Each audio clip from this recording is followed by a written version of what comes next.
este video hablaremos sobre los árboles binarios, sobre sus características y sobre cómo buscar en ellos. Pero primero, ¿qué es un árbol binario?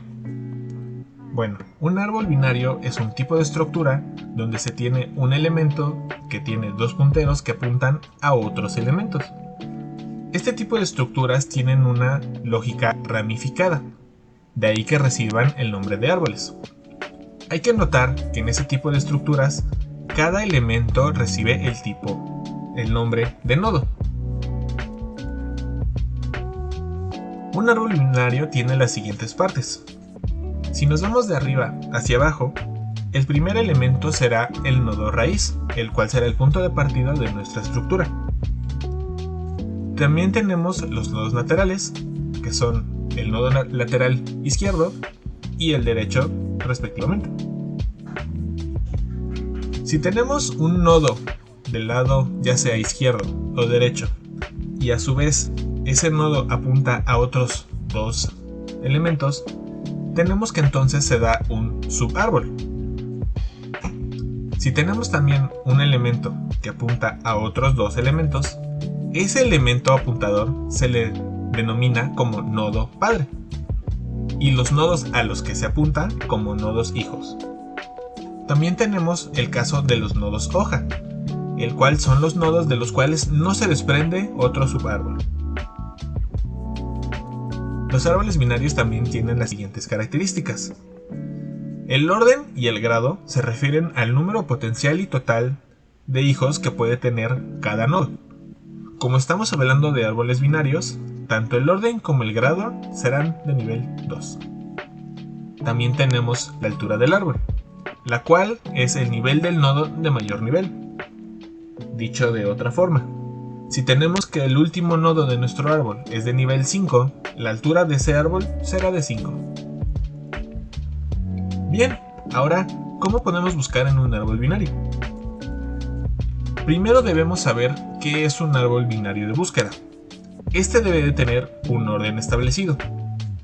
Se dice que tenemos un árbol binario si tenemos una raíz, un subárbol izquierdo y uno derecho. Este árbol será de búsqueda si los elementos del subárbol izquierdo son menores a la raíz y los del derecho serán mayores o iguales a la raíz. Existen dos tipos de búsqueda en árboles binarios. La primera es búsqueda en profundidad o Depth First Search. De aquí se desprenden tres subtipos. La primera es la búsqueda preorden, la cual considera primero la raíz, después los elementos del subárbol izquierdo y finalmente los elementos del subárbol derecho. Está la búsqueda inorden, la cual considera primero los elementos del subárbol izquierdo, sigue a la raíz y finalmente los elementos del subárbol derecho.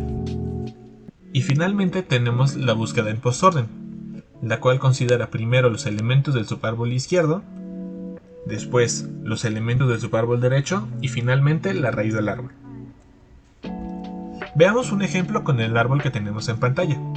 Si utilizamos la búsqueda preorden, primero consideramos la raíz A, pasamos a los elementos del subárbol izquierdo B, D, E, F y finalmente los elementos del subárbol derecho C y G. Si utilizamos la búsqueda en inorden, tenemos que primero consideramos los elementos del subárbol izquierdo B, D, E, F, saltamos a la raíz A y finalmente los elementos del subárbol derecho C y G.